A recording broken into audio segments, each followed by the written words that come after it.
Good morning. Welcome. I really appreciate you guys showed up after the party last night. It's good to see that you can actually make it this early. My name is István Cherry. I'm a development manager on the Windows Phone application platform team.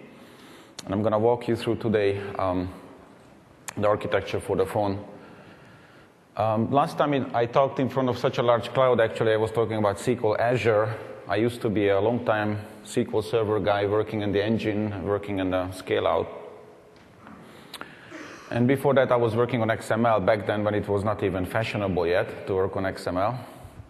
And I started my career at Microsoft actually working on IE4. So I was working on the browser as well.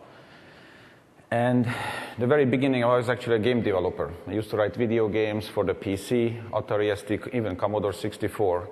I don't know if people still remember those days when Commodore 64 was out there. It's amazing to me that this device is like orders of magnitude more powerful than those so-called desktop computers we used to use back then. It's pretty amazing.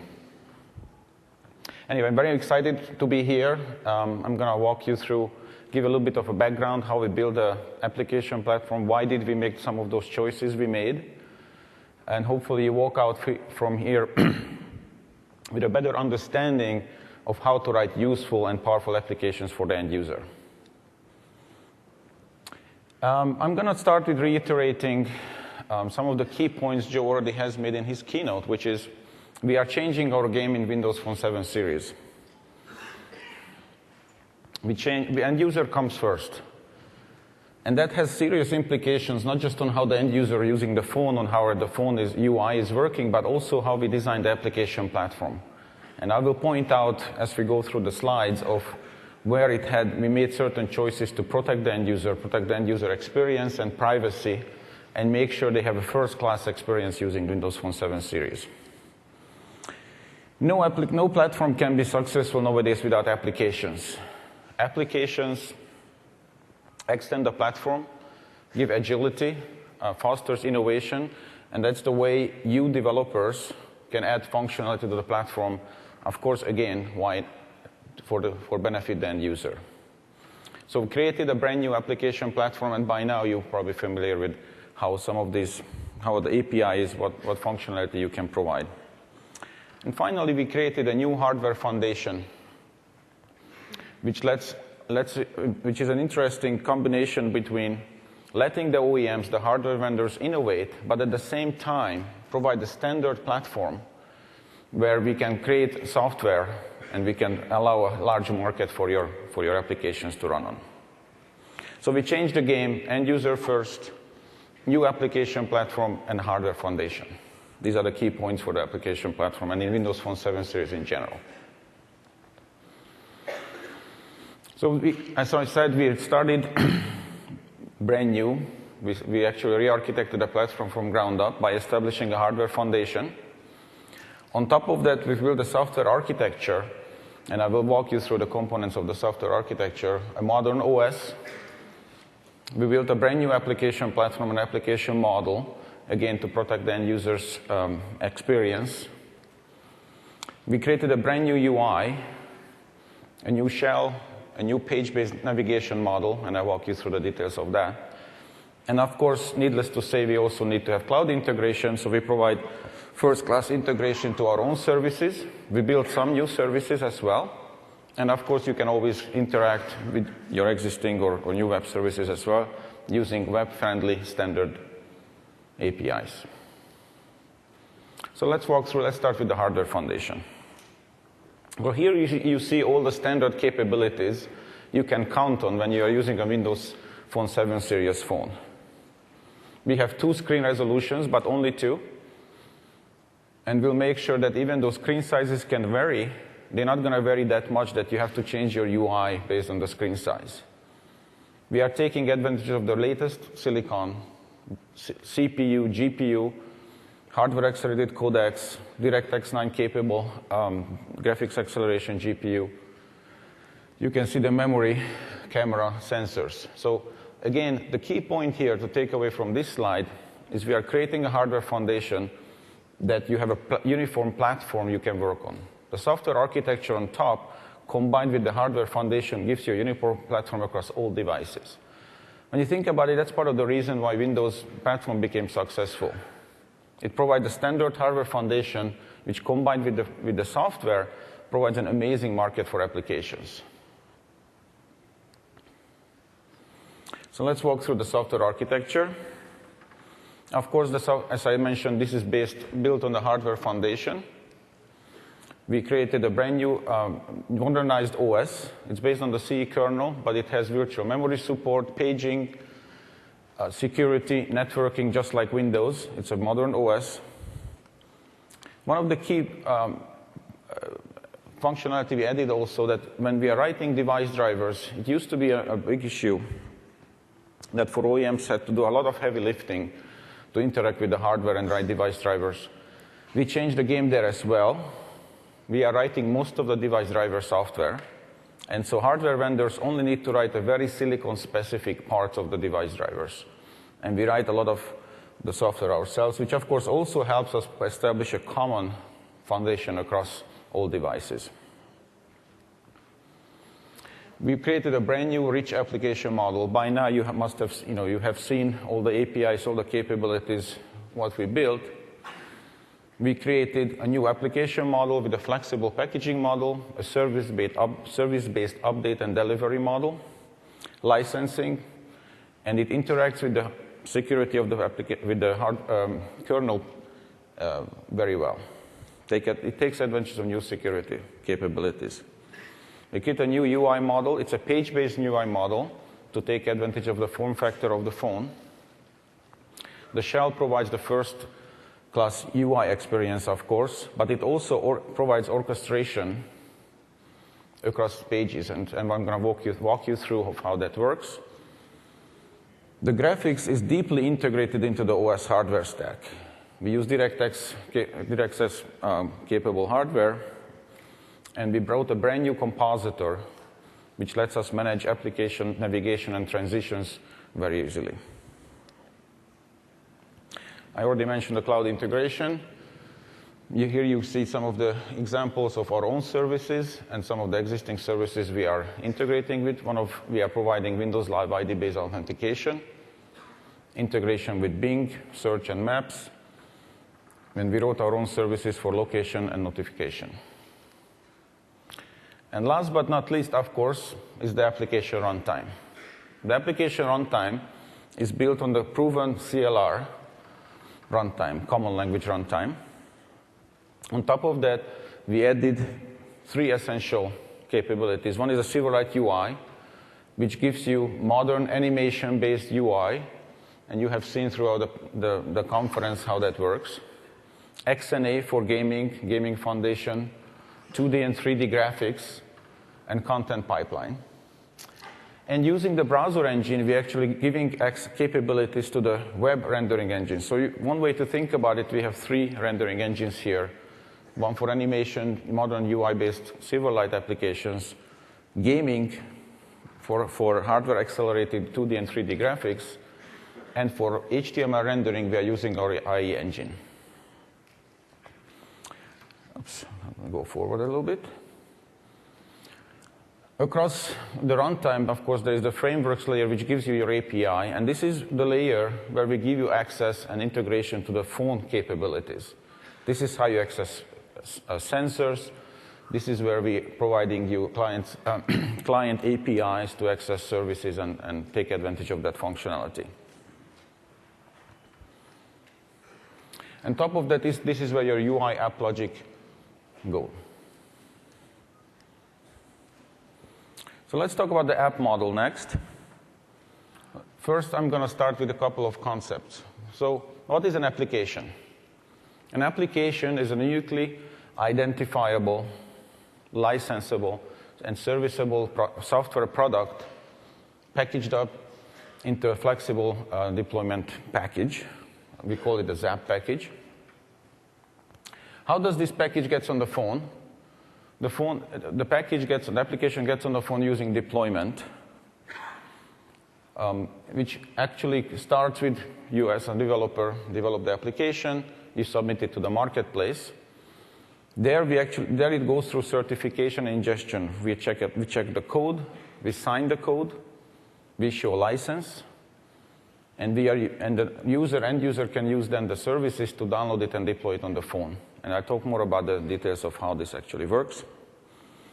And finally, there's a license. The license is a crypto-verifiable object which grants rights to the application. The license is important for several reasons. One, to make sure that only identifiable licensed applications get on the phone to protect the end user's privacy and user experience, but also important for you as a developer, because this way you can make sure that nobody can take your application and run it without a license on anybody's phone. So this serves multiple purposes. The app life cycle. So this is, once you have an application, you submit it to the marketplace. Let's walk through how the application actually lives on the phone. As I mentioned, all functionality on the phone gets installed using applications. The applications go through the ingestion process. You can see again here that gets packaged up, license is issued, and the end user controls the lifetime of the application on the phone. The application has no way to run code during install. We have declarative metadata which describes what rights the application need, and the application platform will install the application. Because it's declarative, this also lets us cleanly remove it if necessary. So we don't have artifacts left behind the system. Another important part of licensing, which I forgot to mention before, was that we implement also trial and beta using licenses. And of course, also, if necessary, we can revoke the application from the phone using the licenses. So again, the end user is in complete control. They install, update the phones. We are not forcing updates. It's the end user's control. Again, it goes back to the protecting the end user's experience.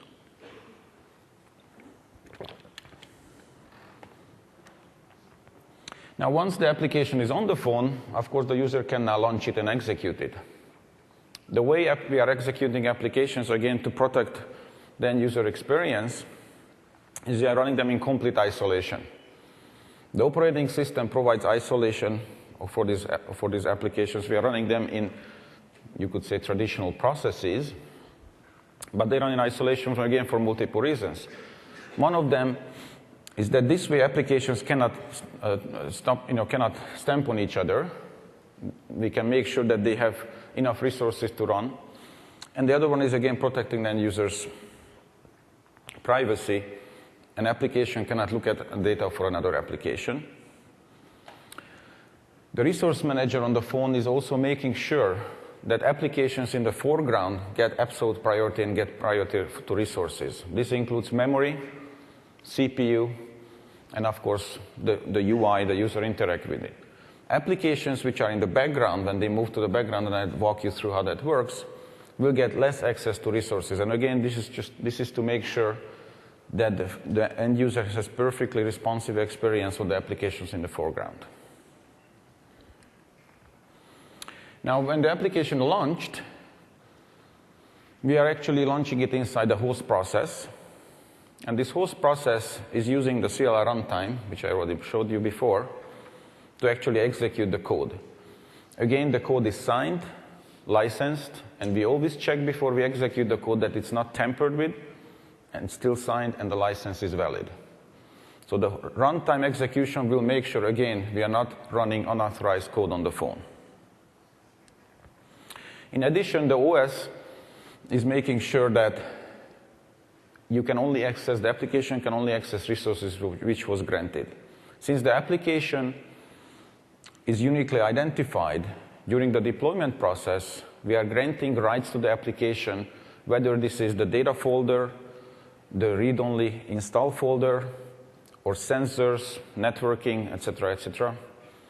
And the runtime is enforcing these checks. When we are launching an application, it assumes this identity and runs almost like, you could almost say, like a user with its own rights.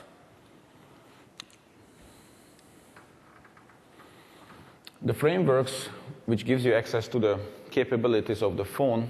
Here is the high-level overview, ranging from the Silverlight frameworks, which gives you UI presentation and media, XNA, which gives you content and 2D, 3D graphics, device integration, device capabilities, and access to services.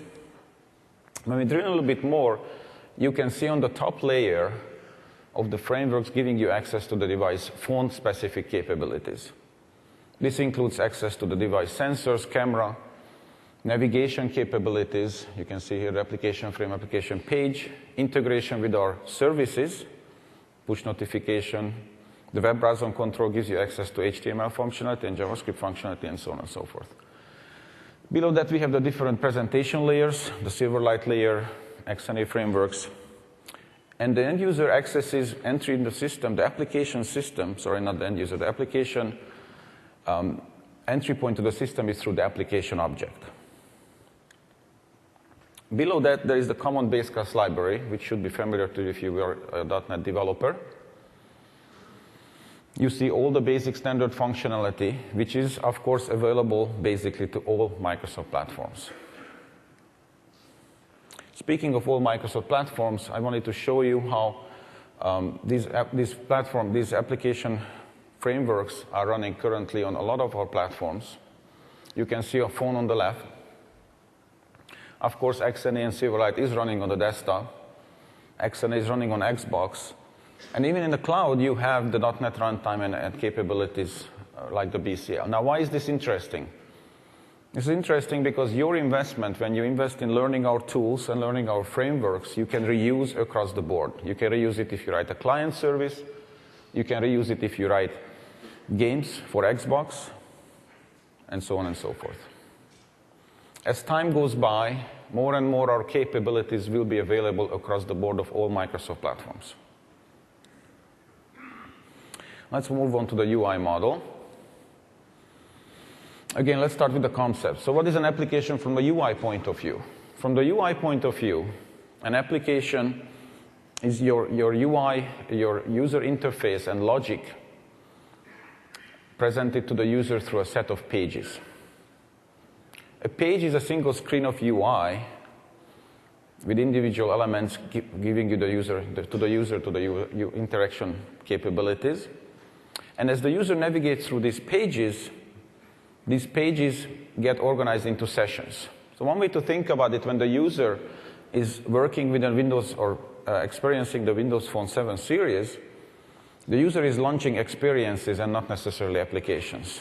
At the end, the system, as it navigates through pages, it blurs the distinction between applications. At the end, what we want the user to do is have unique experiences, powerful experiences, and not necessarily work with individual applications. The system makes sure you get one unified experience even as you navigate, animate, and interact with pages, including gestures across the board. Now, let me show you, contrasted to now familiar web concepts. Obviously, to you, this is nothing new. On the right side, you see how the web application system works. A web application is identified by a URI, and it usually presents UI to the user using pages. And this model is enhanced by the browser by providing a journal, or backstack, if you will, and also a tab-based model where you can switch across experiences. Sorry. The Windows Phone 7 series works very similar way. The applications are identified by URIs. The user experience is presented through pages. And the page is organized into sessions, and the system actually also maintains a journal and a backstack as you navigate across the pages. So we use a very similar concept, and as we talk about the state model, you will see that it actually aligns there very well. Now, one of the main reasons we organize this way is that you can actually build your application out of smaller components, pages. And as you add more and more pages and interactions, you can build a more complex functionality using small units of pages, which is useful for the reason of course, you can use smaller components because the phone has smaller resources than PCs, for example. And also the page model fits very well the form factor of the phone. Okay, now I'm going to go through UI navigation example, and then after that I will give you a quick demo. In this case, the user goes to the start screen and looks at the pictures experience. It starts the pictures experience, goes to the second page, and then the user says, oh, well, I see a familiar face there. I would like to look up the contact information for that person. Go to the start screen, goes to contacts, goes to people, and can look up another people information. You can see that the other session is still there, but it's in the background. Now the user is interacting with the new session. This goes in, that's in the foreground, gets all the resources. The session behind the scenes actually may get even swapped out, and I'll talk about later what happens to that session. Once the contact information looked up, start screen again, and the user goes back to the pictures experience. So in this case, this session gets resumed, and now this session becomes again the foreground session. So these are the active sessions on the phone.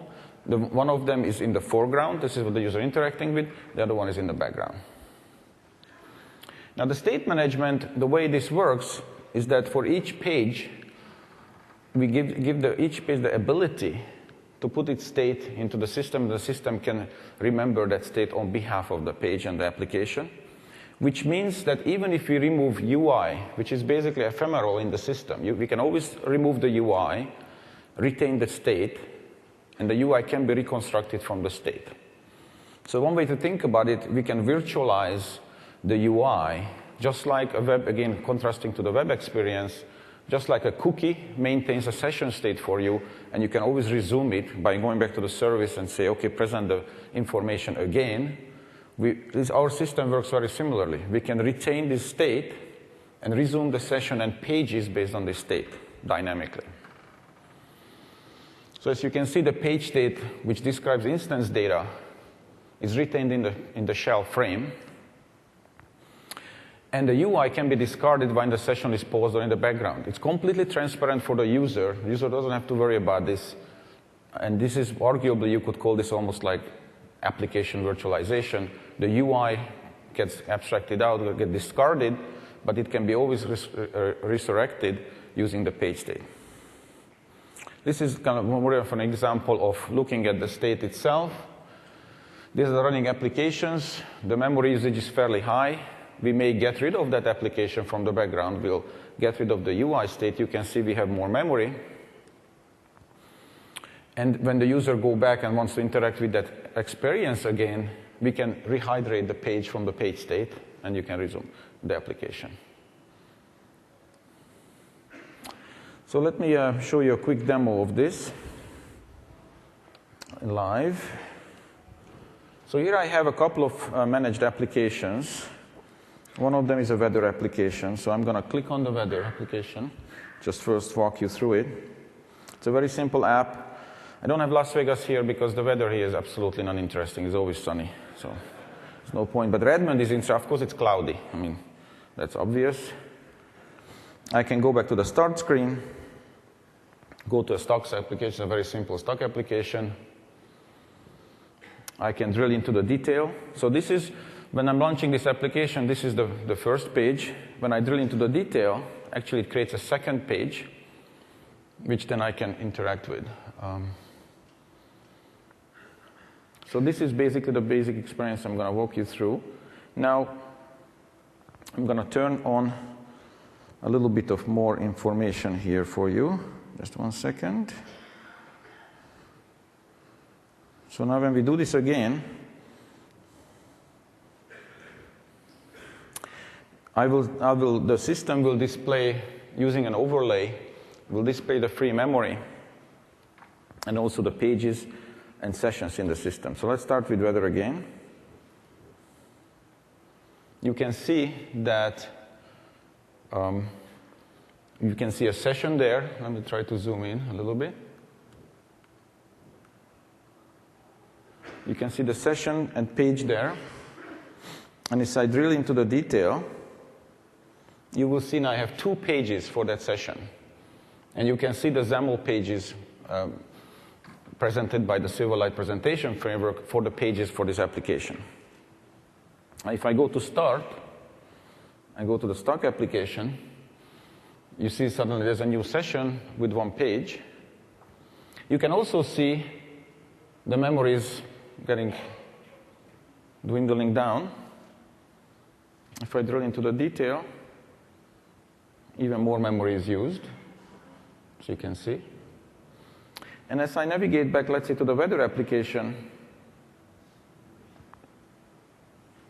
you see the same information, and I can start navigating back. You will see the pages disappear for that application, and there is only 1 session left. And you can see we are recovering the memory, right? I can go back here. Now there are no sessions, no pages, and memory is going back.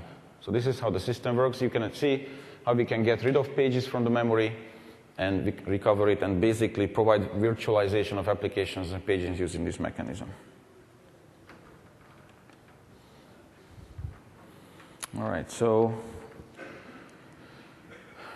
now you saw the overlay, how this system works. That actually showed above the application. So the way this works is that system compositor is maintaining the page frames for the system, and it can overlay screens on top of each other. The start experience has its own page. When you launch an application, the application gets its own page again. But on top of that, when you use, for example, input, the input mechanism actually is an overlay screen on top of the application, and it's not rendered inside the application's page. It's actually above on a separate layer, as you can see on the screen. Same with the application bar. The application bar is actually composed by the compositor on top of the application across the system. And this also lets us allow first-class user experience. For example, when a phone call comes in, you get a UI interrupt. Obviously, you want to make sure the UI gets absolute priority for the phone call. It gets rendered on top of the applications, and the user can interact with it and gets focus and resources. There are a couple of more examples. The system tray and notifications, which I'll show you later, and volume controls are also overlays on the top of the system.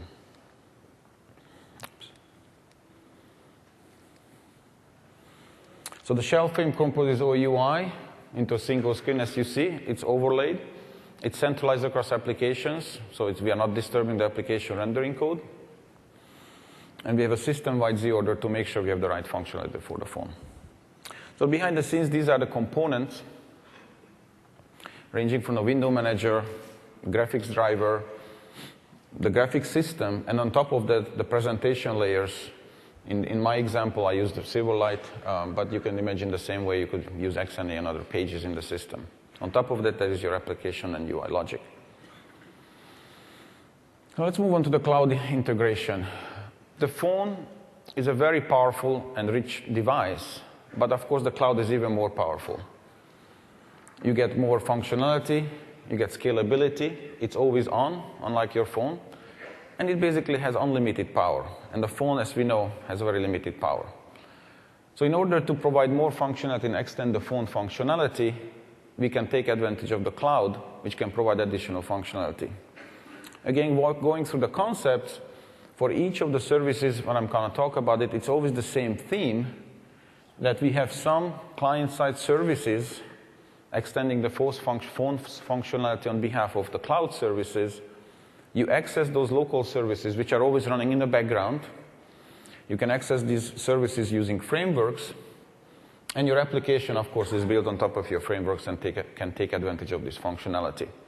Again, one of the main reasons is reduce power consumption on the phone, provide richer and always-on services on behalf of you. And of course, in the cloud case, access from anywhere, which is also one of the key points.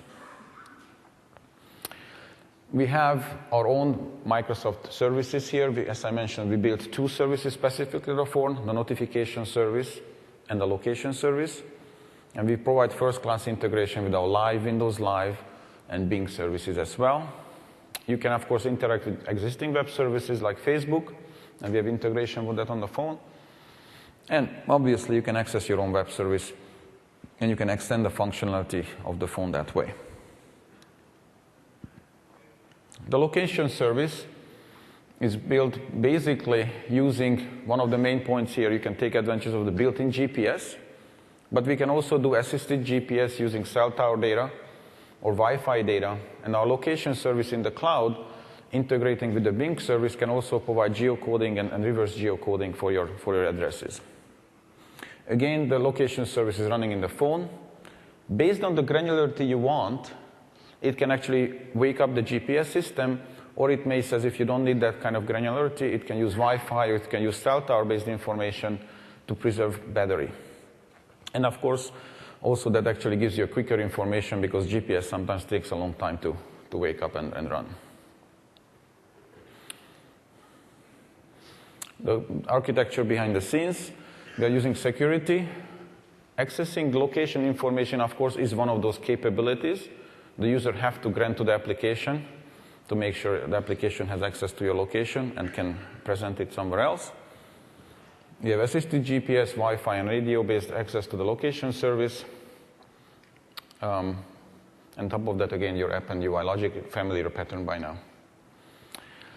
The next service I'd like to talk about is the push notification service.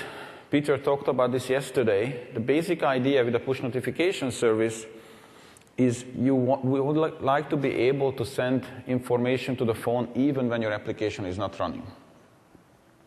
This also lets you create a very battery-friendly interaction environment because your application doesn't have to run, doesn't have to poll for new information, doesn't have to consume resources and battery on the phone.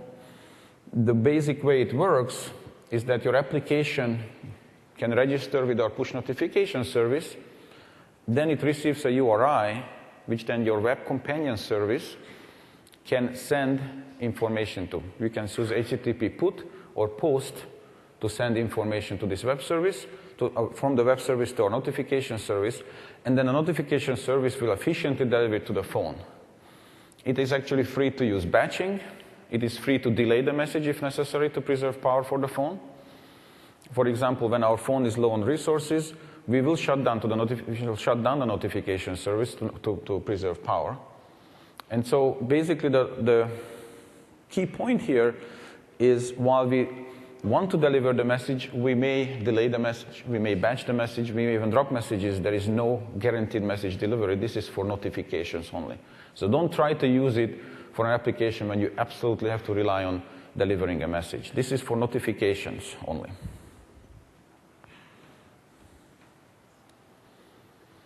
Behind the scenes, we have two kinds of services on the phone, the live tile service and the push client service. The live tile service, basically using a download manager to update the tile image. Here, because we want to make sure that you don't actually send image information across the notification messages. We want to keep those small. So you can send actually a URI of an image as a notification, and we download that URI, that image, to the phone and present it to the user. So let me show you a push notification demo next. Let me just turn this off.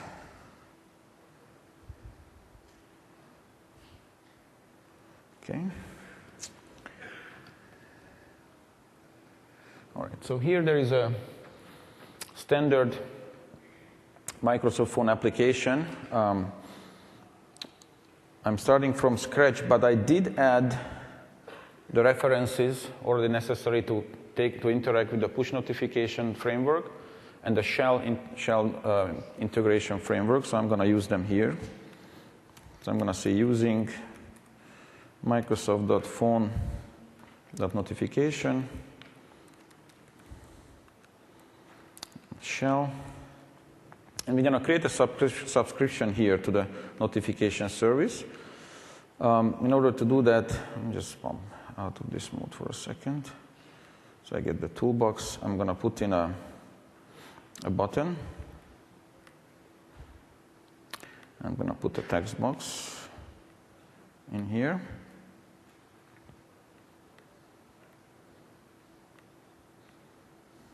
Of course, every demo has to have a button, obviously. So I'm going to make sure the text is empty. So the text box will serve as the channel identification. And we click on the button. When we click on the button, then we'll subscribe to the notification service. So first we need to get a channel. Oops.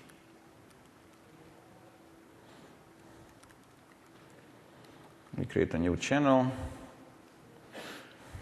I'm going to use text boxed text.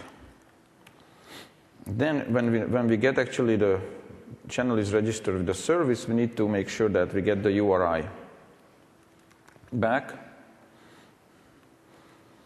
So we have to remember this URI. What I'm going to do here is I'm going to simply output it using the debug information, diagnostic, debug, right line. We're going to output. The notification will send us the channel URI, so we're going to output that.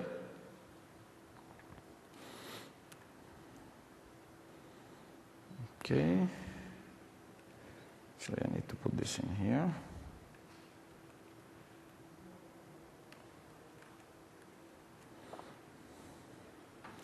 And then next, we're going to open the channel. And then we're going to bind it to the shell notification.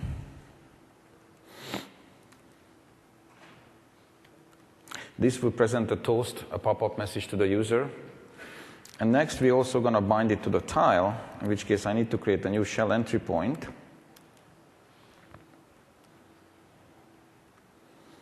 And when we create the new shell entry point, we're going to say that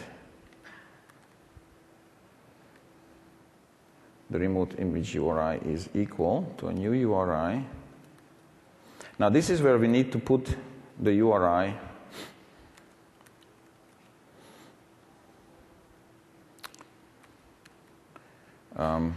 for an image. Yeah, thanks. So where do I get a URI? In this case, I'm going to go to the Microsoft website, and I'm going to look for a PNG file just for finding one. Here's a PNG file.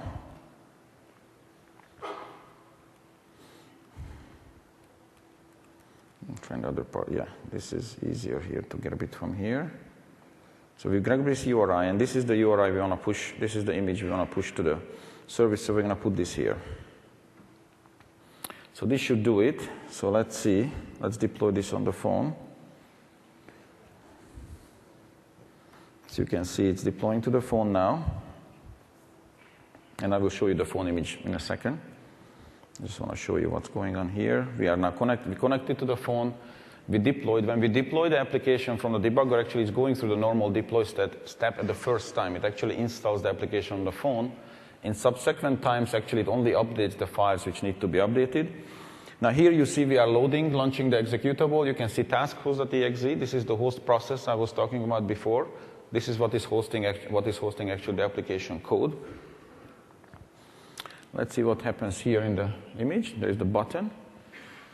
So I'm going to put some channel information, and I'm going to subscribe. Now here you can see the system.debug information popped out the URI. So this is the URI which you would send, as I mentioned earlier, to your web companion service to interact with. So instead, since I didn't write a web service, I'm going to use this client-side executable, which kind of acts as your web service. Just think of it, this is what your web service code would do. So you have to give the URI, which is the URI we just received from the service, and we enter a message like hello mix, and we send a push notification. And if everything goes well, it will pop up on the phone. So let me go back to the phone.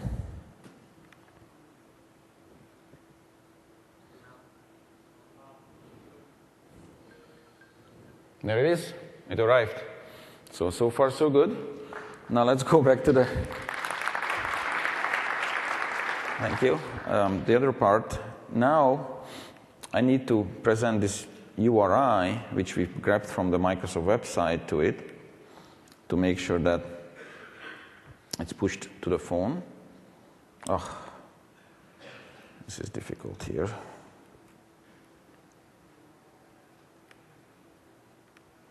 Okay.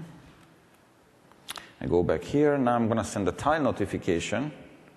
I put the image URI in here. I'm going to say new token information because that message gets added to the tile. I send this notification. And if I go to the start screen, that tile should be updated there. So you can see it here. Now, sometimes this is the place where we may have to wait a little bit. Again, as I said, the push notification service, it feels free to delay these notifications, so it may not arrive in time for you to look at it. I promise I'll switch back if it arrives, and you can see it. Right now, I'm not going to wait for it. It may or may not show up in the next couple of minutes. It's based on a notification service. So let's go back to the presentation in the meantime. So this was a push notification. Next, we're going to talk about the Xbox Live service integration. As you have already seen, and Michael will also talk a little bit, Michael Klotcher will also talk about a little bit more. We have Xbox Live integration. You can access achievements, game scores, both from Silverlight-based games and XNA-based games. And we have a client-side runtime on behalf of these services, which handles multiple things. It can actually handle authentication. It can provide authentication tokens to other services. And it can also cache information locally. So one of the nice things about that is even if you are not online, you can actually unlock achievements from your game. You can get information, your profile information is cached locally on the phone. And next time you're online, the system will update it, you could almost say synchronizes with the rest of the Xbox Live service on your behalf. This is behind the scenes again, what we are using for the Xbox Live integration. Download Manager, Game Foundation uses the Live ID client services, and you access this functionality using the XNA Gamer Service API. But important to remember, you can also access it from Silverlight. It doesn't have to be an XNA game. You can also write a Silverlight-based game, and you can access these APIs. Now, when it comes to some specific Xbox Live game functionality where you want to say this is an Xbox Live game, there you need to have specific permission and basically have to partner up with Microsoft. Not all games can actually take advantage of be an Xbox Live game. You have to have some special functionality. So at the end, I'd like to finish with this slide just to show you this is a different kind of phone, different UI, new application platform built from scratch, new UI system, new user experience, and again, key points geared for end user, new application platform which lets you write rich and powerful applications very easily, and a hardware foundation which lets you run this functionality, provide this functionality across the board on any Microsoft Phone 7 series device. Thank you. Oh, one more thing. It arrived. There it is. See the image? That's the new image. So it actually arrived. Thank you. All right, so questions, I think if you want to take a... Hi. When we get a toast, Yeah? can we navigate to a page from there by tapping? Yes, you can. When you get the toast, if the application is not running, for example, you can click on the toast and it will take you to the application. And whatever application was there before, it will be in the background? That's right. It will switch, it will make that application foreground app and you can interact with it. That's the idea. And as an extension, can we navigate from one application directly to a page from another application? So that capability is not allowed yet. So the navigation system lets you actually interact. I didn't talk about that, but the navigation experience lets you interact with built-in functionality on the phone for now. Mm-hmm. So you can launch built-in, but not third-party yet. Okay. In the future. Thank you. As a developer, can we specify if our tile is a single wide or a double wide tile? Right now, only single wide tiles are allowed in this release. So you always get single tile right now. Yeah? Just a quick question about the push notifications. You mentioned something about batching, which is handled, I guess, on your side. Yes. But is there any mechanism for, if you want to post data to, say, 1,000 different URLs, or yeah. Is there any mechanism for giving you a list of URLs? We don't have this kind of publish and subscribe functionality yet. You have to handle it in your service. Right now, it's a single point. You get a channel. Actually, you can get multiple channels to your backend service, but we don't provide the subscribe style distribution of messages yet. Thanks. Can the location be retrieved directly from the phone's hardware itself, or does it have to have a data connection to loop through the location service? It doesn't have to have a connection. If you use GPS, you can just take advantage of that. And is there an API to directly access the GPS hardware, the NMEA stream? No, we don't. We actually provide you an API. You can access it through. We don't give you direct access to the hardware. Okay, thank you. Hi, Victor Larsson from Avanade. You talked about page states and restoring applications. Is it possible to save a page state, maybe turn off the phone, and then in a later stage come back to the exact point in the application where I left off? That you would have to handle in your application. Right now, the page state is you could almost say it's a runtime page state, meaning it only is preserved during the application when the phone is running. Mm-hmm. But in your application, I haven't mentioned that, but in your when we pause the application, when we tell the system that this application now has to go to the background because this new application is coming to the foreground, at that point of time, you actually can save your state to the isolated storage capabilities into your data folder. And so you can actually enable your functionality yourself in the application. We don't do this for the application transparently. Okay, thank you. Hi. The phone is a communication device, and you've talked about web service connectivity and using HTTP protocol. There are a lot of other networking protocols that, like RTP or session initiation protocol, that would require socket access. I've heard that there's going to be socket access, but no one has described yet how much. Are we going to be able to use these other communication protocols? So the answer is not in this release. We are providing HTTP and multiple flavors of web client framework APIs for that, but in this release we're not going to have direct socket access. It's going to come in a later time. Thank you. Hi. Excuse me. The notification, to enable a notification, does it have to be done by the user? No. It's based on the application. The application will initiate the connectivity to the backend service, but the application needs to have this capability declared.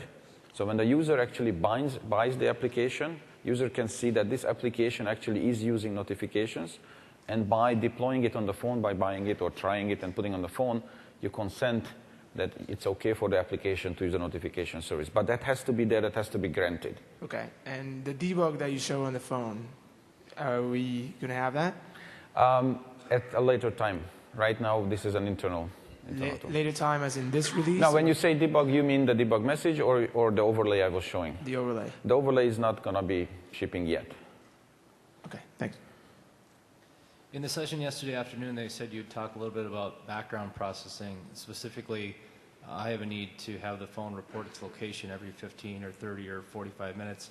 Is there a way to have the app do that, or is there anything built into the phone to present location-aware data? Right now, the way you would do this, if your application, it can only happen if your application is running. Now, your application can actually run behind a lock screen, for example, but the application needs to be an active application the user interacts with in order for you to be able to have a network connection.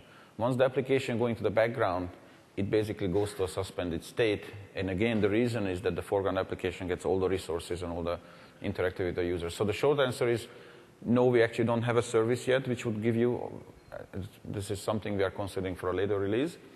And the second one, you actually can achieve this if the application is still an active running application, even behind the lock screen. So as long as it's in the foreground? Yes, but it has to be in the foreground. Hi, I've got a two-part question. In Windows Mobile 6, networking setup and configuration is somewhat difficult. How will that be different in Phone 7, and will applications have any access to how the phone is communicating, whether it's over a carrier network or Wi-Fi? Yeah, we actually we went to a great extent that you don't have to configure much of the network configuration. We do this automatically.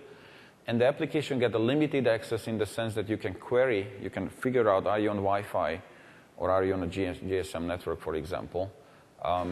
in the frameworks. So you can actually check that. You don't have the kind of capability yet to say only connect on Wi-Fi, but you can check it. So right now, this is the capability we provide. So you see adding that capability in the future? In the future, yes. Okay, thanks. Hi, Chris Williams. So you mentioned earlier that Microsoft handles license validation and revocation. So if I, as a developer, decide not to renew my yearly account to develop for the iPhone, does that mean my app stopped working? No, that doesn't mean that. So just to be clear, there's a difference between you registering with our marketplace and our development backend services in order for you to submit applications. The license for the application is different. This is issued by the marketplace on behalf of the application, and that stays alive as long as it stays valid, basically forever. But you need to register in order to submit new applications. Right. Okay, thank you. Actually, that does remind me of a follow-up to that question. If you don't renew, do you stop getting revenues for the app? No, no. You should be able to get revenues. This is for submitting your application. Oh, okay. So anyway, back to my real question. On the push notification, you said that the notification service can choose whether to just delete any notifications coming to your application from another service. That sounds kind of cruel. Is there any way to set urgency, or that this is? It sounds like the ability to get data from outside the cloud is only guaranteed to Microsoft's own applications, not to your own, which is pretty unfair to us. So you need to realize, of course, we are trying to do best. It's best effort, right? We are doing best effort delivery of this message. We don't want to delete messages, obviously. Messages. The reason I highlighted it is that we are not guaranteed a delivery. This is not a channel where we can guarantee delivery. Of course, we do best effort, and messages could only be dropped if really the system is so busy that it cannot deliver them.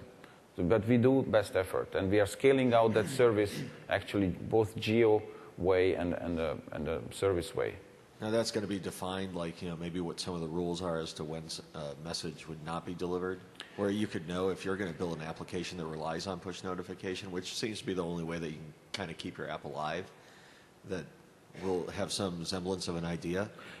We'll talk about. I'm sure at some point we'll publicize the SLA provided by the push notification service. Okay. This is still under discussion of what exactly the SLA we can provide there. But as I said, it's not like we want to drop the message. We'll do best effort. We'll try to deliver the message to the best of our abilities. But even the client may not receive it. As I said, if the power is low, we're not going to maintain the channel, because one of the most expensive power consumption on the phone is actually keeping the radio up.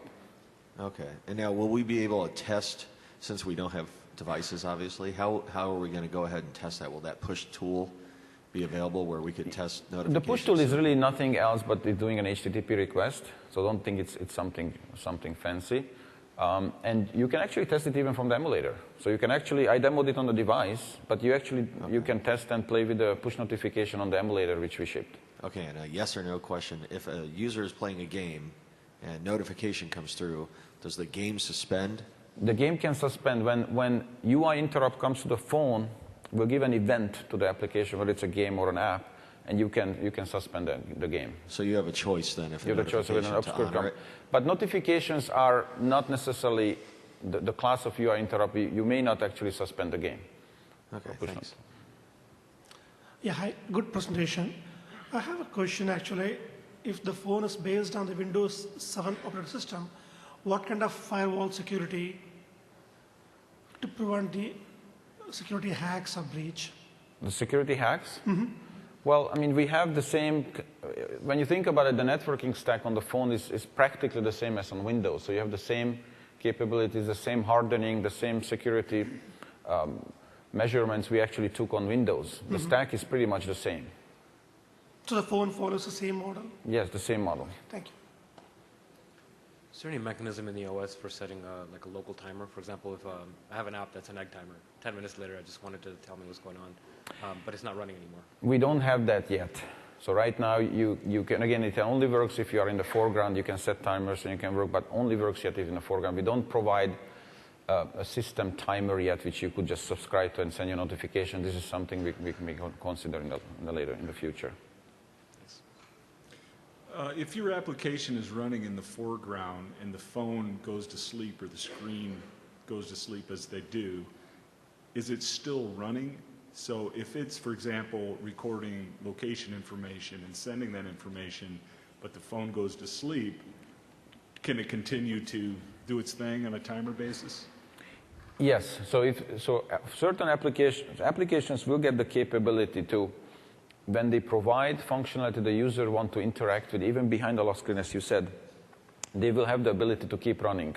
For example, if you are playing audio and you want to make sure the user can listen to that audio even when the lock screen comes up, you can continue playing that audio. Okay.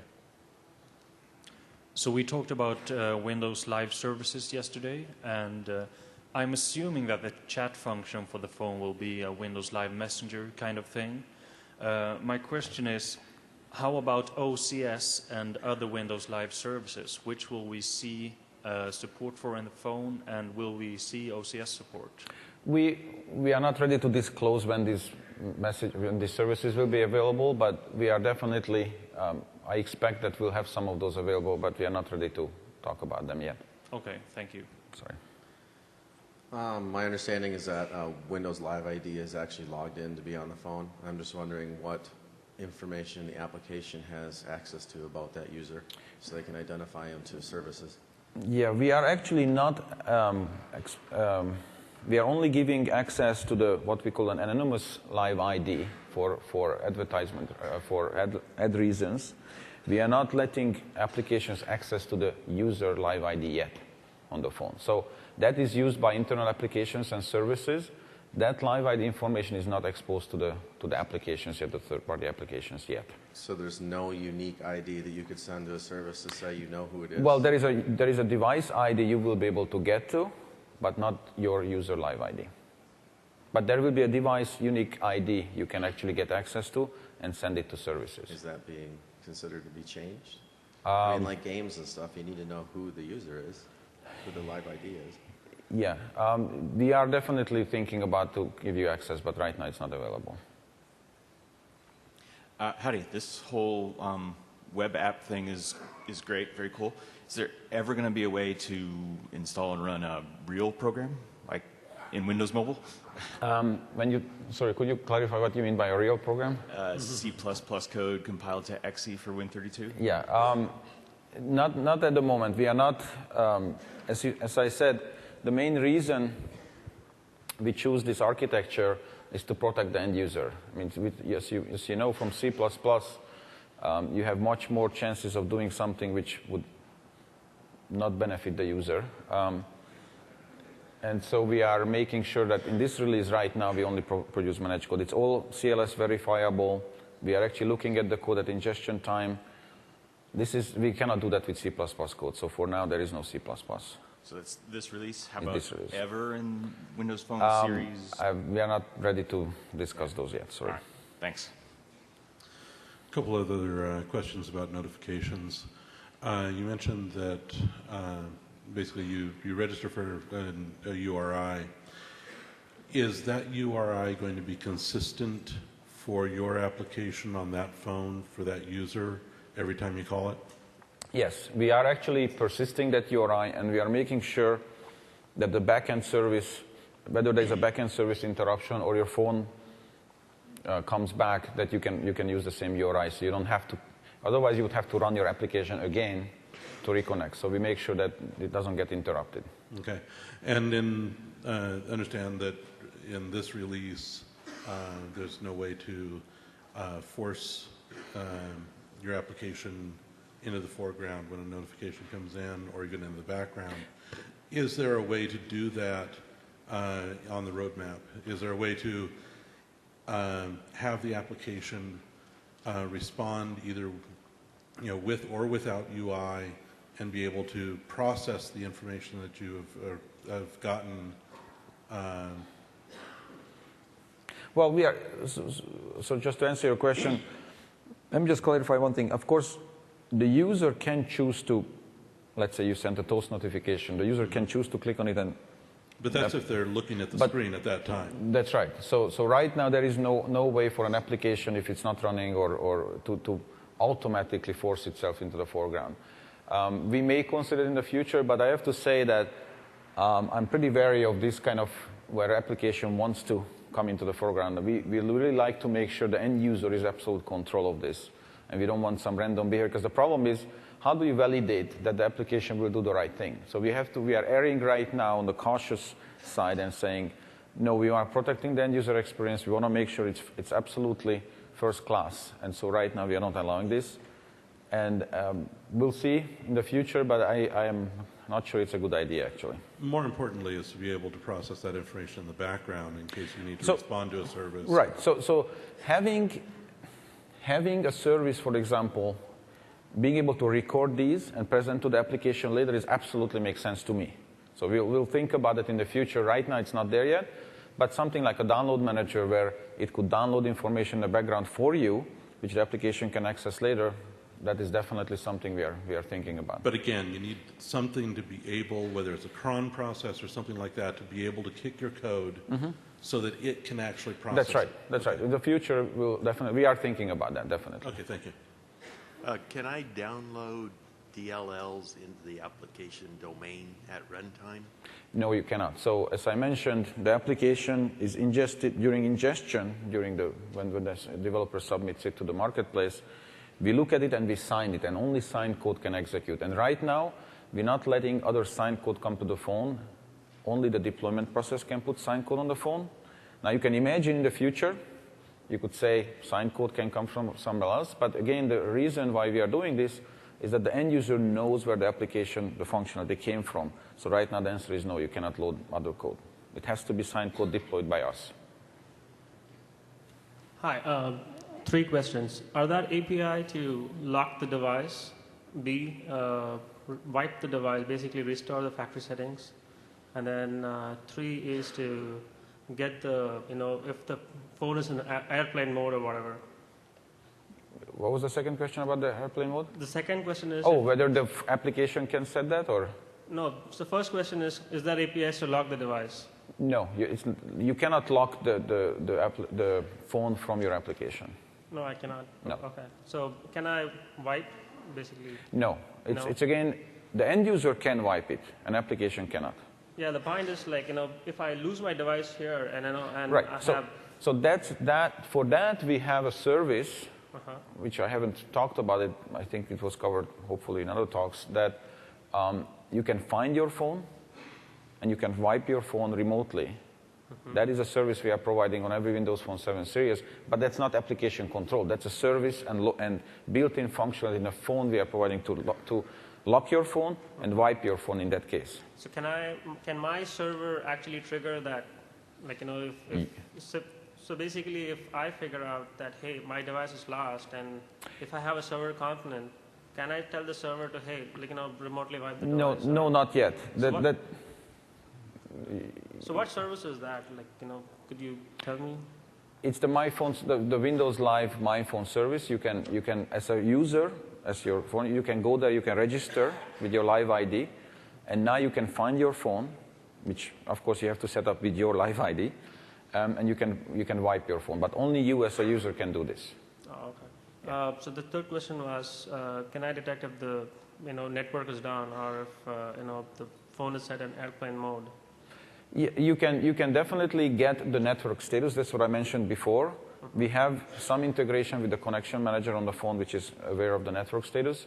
So you can see if you have any GSM or Wi-Fi network available. You can query that, and you can figure out whether there is network available and what kind. All right. Thank you. Hi. We talked about hardware before in the beginning of the talk. I would like to know some more about the proximity sensor. In what way does the phone use it now, and what potential uses do you see for it? We are using it in our built-in experiences, of course, to make sure that when you are putting a phone to your phone, we turn off the screen and so on and so forth, and turn off the gesture, the sensitivity. It's not available yet to the application frameworks right now. Will it be available in the future? It will be in the future, definitely. Okay, thank you. Voice recognition has not been mentioned thus far. Voice recognition, no. We're not talking about it. In XNA, we have audio recording and playback capabilities. So you actually can use your own voice recording. You can use anything you want. Okay, so 2 questions. First question is about Silverlight versus XNA. So I mean, it seems that in Silverlight you have access to controls and also isolated storage and also many other features that you don't in XNA. So I would say, is it possible to have some part coded in XNA communicating with some part coded in Silverlight? Yes, in case I think I was not clear there. We have a unified set of frameworks, and you can access that from any flavor of application you're writing. So whether you're writing an XNA app and you want to write and want to use the basic frameworks, or you're writing a Silverlight app and you want to take advantage of XNA frameworks, you can always do that. So for example, from XNA, you can access isolated storage. No problem. And also access controls. Well, that's a little bit different. Your rendering service is not able to display service. So if you are using an XNA flavored display surface, there you cannot put controls on. Okay, right? And if I use Silverlight? But if you use Silverlight, you can, for example, use XNA recording, you can access the XNA media libraries, you can access the XNA gaming services. So we have unified set of frameworks, but the display surface is still separate, if that makes sense. So if you are using an XNA 2D, 3D APIs, graphics, you cannot mix Silverlight controls over there and vice versa. But your application can mix and use code from any framework. Okay, really interesting. And second question is about RTSP. Is it supported? The RTSP? RTSP? No, it's not supported right now. Thank you. So if my application is not currently running on the device, and the device receives a notification targeting my application, and the user clicks it, can that notification be set up to launch to a specific page of the application, or will it always launch to the initial page? That actually is going to be a URI, which it could go to a specific page, but you have to push that URI to the service. Okay. And your application, of course, can always navigate to anything, but any page internally. The official name of the product is Windows Phone 7 Series. Yes. The word series would seem to imply several SKUs, like Business Edition or Enterprise Edition. What does it actually mean? Well, we are not ready to disclose any information about that. Windows Phone 7 Series is more about, we have multiple different devices. As I said, there are 2 different screen resolutions. You do have different. The hardware vendors are actually free to add capabilities, so this is what it's about. It's not about different SKUs. We have really one SKU when you think about it. Hi. This still is based on WinC6 kernel, or is it based on WinC Yes, it's C6 kernel, yes. Okay, so does that mean that my Silverlight application, it still has access to the 2 GB or 4 GB which we were talking for WinC6? 2 what? 2 GB virtual memory, running memory. Oh, 2 gigabyte. Oh, gigabyte virtual memory. Well, you basically have access. As I said, the short answer is yes. You have access to the full memory system, whatever is available on the phone. Okay, and just a related question to what the gentleman asked. So, when we are talking series, we're still speaking of smartphone versus pocket PC, or no. This is about phone. It's a Microsoft phone platform. It's all about the phone. Okay. All right. Thank you. Hi. Is it possible to get the status of the push notifications that get sent by whatever your service is, or at the very least to get notification or to get something about your push notification being dropped? You actually connect it to the channel, and we provide some event callbacks, which you get when the message, for example, arrives or delivered by the system. But of course, you have to be running. You have to be a foreground application in order to do that. So you do get events for messaging coming, but you won't see. I don't think you would see that if some service sent a message to the back end, we don't notify you that message was dropped, right? I don't think we do that. That would be just too much information. Okay, thanks. So my understanding is that Microsoft is going to be able to update the OS over the air or something, or through syncing of some sort. Can you talk a bit about how that's going to happen? Should we be expecting things like maybe like Patch Tuesdays, something equivalent to that, or is it going to be like major OS updates once a year, every 6 months? Right. The best way to think about it, we will provide regular updates. We'll have an update mechanism where we can update the system and the application platform. Applications can be updated, of course, through the marketplace if the user chooses so. And we'll provide regular updates to our software ourselves. But it's not going to be Patch Tuesdays. It's going to be. But by regular, but there will be regular. Frequency are we talking about? We are not ready to talk about that yet, unfortunately. Yeah. You mentioned that the URI that you send to the service has its own unique device ID. If you do a hard reset on the device, does that device ID ever change? If you do a cold boot of the device, if you really reset the device, you have to register your live ID, you get a new device certificate, you get, your machine ID. So yes, everything will change. And if you cold boot, a lot of things will change on you. And if on our own cloud service we're maintaining a list of places that we need to send notifications to, is there any way to know whether those IDs that we're storing are still valid devices? That's an interesting question. I think, do we send anything back from the push? Do you remember? The REST API can actually return information on that, so you would know that this URI is not valid okay, when so you push it. We'll have a way of purging our database of invalid device Yeah. IDs. Yeah. Thanks. Wow, these are really tall mics. When it comes to media playback, I imagine we have access to the media that's on the device, right? Yes. And is that stored in a central place? Well, you will have access through the XNA media APIs through enumerating your pictures, enumerating your videos, and so on and so forth. Yes, it's in a central place. So if we can access all the media in a particular place, does that mean that all the DRM'd media is available to our app to do something with? No. The way it works is that then you can instruct the system to play that media. It's not like you can then read that media and do whatever you want with it. Okay, so you can allow a user, say, to take music while they play your game, kind of like That's on right. Xbox Live. So that you can do to say, I'm enumerating the media, instruct the system to play, let's say, some. Would we have any resource issues at that point then? Sorry? What? I see. Time, sorry. Oh, I was just wondering if we had any resource issues there, performance-wise. Would the media player take 30% of our No. processor away from us? We'll definitely make sure there is very limited CPU. I mean, we can take it. As I said, we have hardware accelerated codec support. Playback support should not take much CPU at all. Okay, I can only take one more question. Sorry, because we are running out of time. Please, I've had so many questions already. Okay. Okay, I have a question. For enterprise applications, what's the good way to deploy to all the users? If you have a lot of user devices. We are not ready to talk about it yet. Right now, all applications will be deployed through the marketplace, as I mentioned. And you have to be even if it's enterprise application, you have to upload it to the marketplace. Now, you can put free applications up there right now, but that's right now the only way to distribute applications to in an enterprise scale, for example. Okay. Thank you very much.